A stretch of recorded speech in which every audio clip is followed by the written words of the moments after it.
Now, with two MPs now, Nigel Farage likes to say that the UKIP fox is on the loose in the Westminster hen house. So what's his plan if UKIP win more seats at the general election? General mayhem, blood and feathers all over the shop? Or if there's a hung parliament, to cut a deal with one of the other parties and prop up or even join the next government? Well, we'll find out because Nigel Farage is with me now. Good morning. Good morning. Not a great morning for UKIP so far, I have to say, looking at the papers. Yeah. I must ask you about this defector, first of all. He was a very senior guy, stood alongside you. He was, as it were, the Asian face of UKIP, showing it's not all white men who are angry and so forth. And now he's joined the Tories and said, vote Farage, get Ed Miliband, in effect. I mean, look, quite a serious blow. We've been increasingly alarmed by Mr Bashir's behaviour over the last few months. He didn't tell us the truth about the employment of illegal immigrants in his business. There are some money... Now, he denies all of this, we have to say, very strongly. Well, I'm afraid there's some quite strong documentary evidence, and we've been investigating this. There are some big open questions in Brussels about money. And the final straw on Friday, a hustings meeting that took place in West Yorkshire, where gerrymandering appears to have taken place. Now, that added... Well, hang on. I have to keep saying that he denies all this. Well, he can deny that, but I tell you what he can't deny, and that's his continuing associations with political extremists from Pakistan, despite us saying, please, please, keep away. Whichever way we look at this, he'd reached the end of the road with us. He knew that. My only surprise, and my genuine surprise, is that the Conservative Party have accepted him, caveat emptor.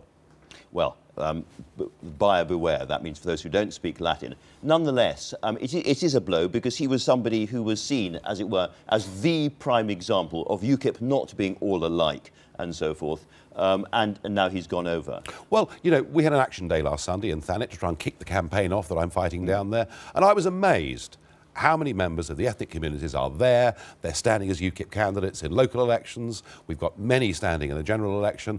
I think this idea, this attempt to paint UKIP as a racist party is dead.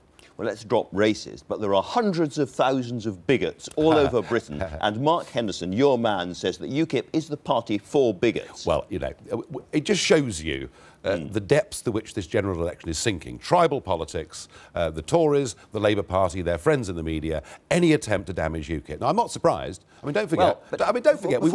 We won the European elections last year. We won 2 by-elections. We nearly beat Labour in a seat in the north.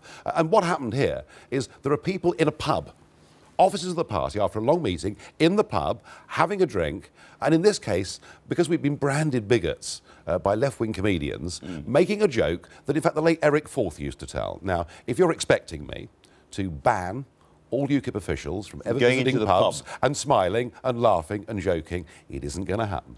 And yet Mark Henderson, also the same guy, said something clearly not in a pub, because he said it in front of an audience in America. He said that the NHS was a terrible drain on resources in Britain, and he said it was the Reichstag bunker of socialism left, and privatisation had to happen, and that argument had to be won. And you yourself have said in the past that you're in favour of an insurance basis. Well, he didn't say. He did not say privatisation had to happen. That wasn't in the speech. Remember when he gave that speech? He used the word privatisation. Remember when he gave that speech? He was a Conservative, all right? And a lot of Conservatives were talking that way about the NHS, not least of which Dan Hannan, who went even further than Mr Richardson went. So he made those comments as a Conservative, and he was very critical of hundreds of millions of pounds being wasted through middle management. Now, look, once again, we have a general election campaign being fought on American terms, where it's all negativity. It's artillery shells being lobbed between Labour and Conservative, and now, of course, towards UKIP. Can I be clear? We have had a big debate about the National Health Service, how it should be run, within UKIP. And I'm acutely aware that Labour are very sensitive to this, because it's Labour that did privatise large chunks of the National Health Service. So the line now from Labour is UKIP wants to privatise the National Health Service. The line from Mr Cameron is that UKIP want to privatise the National Health Service. So let's come on to UKIP's policies. Well, let's do it. In the past, you have said that a national insurance system is something that you would favour. And what I've said... off that. You did say that, well, hang on. What I said in the past was we've got to have a debate about whether the way they do health in Holland and in France is better than the way that we do it here. When you form policy, you should discuss everything. And we have discussed everything, and we have decided that the National Health Service, the bits of it that have been privatised, haven't worked. In particular, the PFI deals, where the hospitals now face repayments of 300 billion sterling. Labour did this, and you'd think, to listen to them today, they'd had nothing to do with it. We want the National Health Service to be better run. We want it to be more efficient. We think it's ludicrous that middle management has grown by 48%.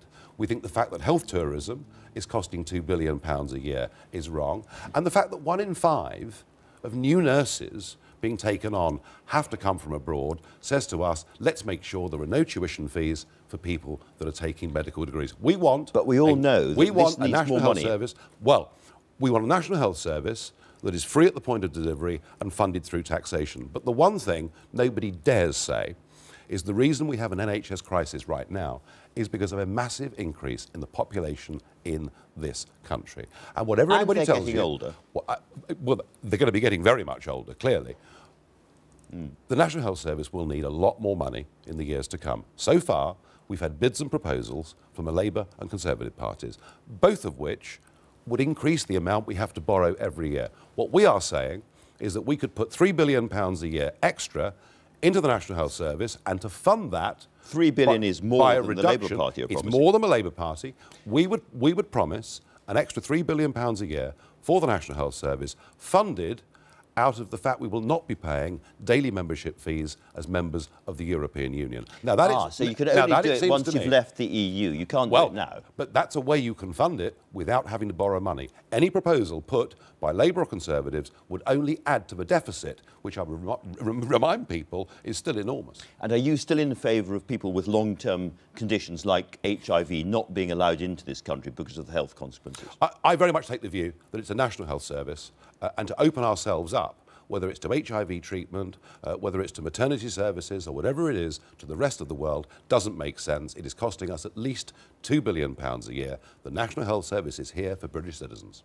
Now, UKIP is, in a sense, an insurgency party. And one of the things that happens in insurgency parties is you get a lot of very angry insurgents inside the party who are then very difficult to control. Looking at the papers today, do you think you have, in some respects, lost control of UKIP? Oh, goodness me. I mean, the fact that the party secretary goes and has a laugh and a joke in the pub, I tell you what, that's fine by me. The fact that of 24 MEPs, we've had one who we've fallen out with, and who now supports the inclusion of Turkey in the European Union, and who thinks that we should forgive the Pakistani government for their blasphemy laws. Look, all parties will finish up with people they'd rather not have had in the first place. But that is not unusual to UKIP. You are now facing a very, very well-funded, very, very well-organised Conservative Party across the country and the Labour Party. You have relatively little funds. You can't spread yourself very widely. Your realistic chances for the number of MPs in the next election must be quite low. Well, we are fighting a target seat strategy. We've identified the seats in which we've got the best chance. They are generally marginal seats, and the reason for that is we take equally off the other political parties, and the Rochester by-election showed that this nonsense about UKIP votes being Tory votes, only 1 in 3 of our votes in the Rochester and Strew by-election came from the Conservatives. We've won the last 2 by-elections. We are going to win a good number of seats on May the 7th. Of that I'm confident. A good number is more than 3 or 4. A good number is more than 3 or 4, yes. And beyond that, I'm not going to make any wild predictions, but we're confident we've got the right campaign in place for those target seats. And with a good number of MPs, however that is, if you find yourself in the happy position of holding the balance of power and exercising influence, how will you use that influence? Would you join the Conservatives as allies? Would you join a coalition? Would you be outside as a kind of flying buttress to the Conservatives? How would you act? Well, it's very unlikely to think of UKIP joining a coalition. I don't think the lure of a ministerial car is the reason that I got into politics in the first place. One of your insurgent friends in UKIP says you want to get into the House of Lords, and you're talking to the Tories about I've never heard such rot in all my life. I got into politics. I was in business before. I got into politics because I want to change things, and that's what UKIP is here to do. At the moment, between Labour and the SNP, they could be the biggest group in Parliament. We couldn't do any deal with Ed Miliband, all the while he's turning his back on a referendum on our membership of the European Union. We could potentially do a deal with Mr Cameron on this, but not unless the timing and the terms of the referendum were right. Now, what does that mean? Because he said, actually, on this programme, Yeah. that he would be open to a referendum before 2017, and you can see why. Well, what he said was that it wouldn't be in late 2017, and the reason for that, of course, is that Britain holds the rotating presidency of the European Union for the last 6 months of 2017. So once again, it's Mr Cameron choosing his words carefully. I want to know So whether... if I was David Cameron, I said, Nigel, tell me what you want from me in order to get the support of some of your MPs in this future scenario. I mean, what would you say to him? Well, the first thing to point out is we're a long way from that. There are 102 days to go, and my focus is on getting as many UKIP MPs elected as possible. If then we come to that, I would say I want a referendum, I want it now. I want a referendum with good rules, namely the spending limits for both sides are the same, and I want to guarantee that in this referendum, the only people that can vote are British citizens, because at the moment, you know, there are 4 million or so EU citizens living in Britain who I do not think should be allowed to vote in that referendum. Now, if you got all those things, and to your great disappointment, the British people voted to stay inside the EU, would that be the end of UKIP? Would it be the end of Nigel Farage as a leading politician? Well, the Scottish National Party lost a referendum last year. They seem to have done extraordinarily well ever since. Yeah, that's the SNP, though. Well, no, but it's a similar situation, isn't it? Because, you know, they've been going since the 1920s to try and separate Scotland from the rest of the United Kingdom, and despite losing, they've done well. Look, don't forget, whatever debate we're having in Britain about the European Union, events in Greece and across the rest of the European Union mean that very big change is coming. Now, we've talked a little bit about your own future. Again, I go back to all those people from UKIP who seem to be popping up all over the place. Do you think you yourself, I mean, you come on a programme like this, you're very affable, you're seen in the pub, not on dry January. No, quite. We share that with your pint of beer, smiling and all the rest of it. But deep down, do you have a problem with some of your lieutenants and other people in the party? Do they have a problem with you? Is there something about the Nigel Farage style that's difficult? Well, maybe I'm too soft. You know, all this nonsense that it's all very dictatorial. I had MEPs begging me to get rid of Amjad Bashir back in October and November of last year, and I chose to take the tolerant approach, and I was wrong. Nigel Farage, too soft, too tolerant. Thank you very much for joining us this morning.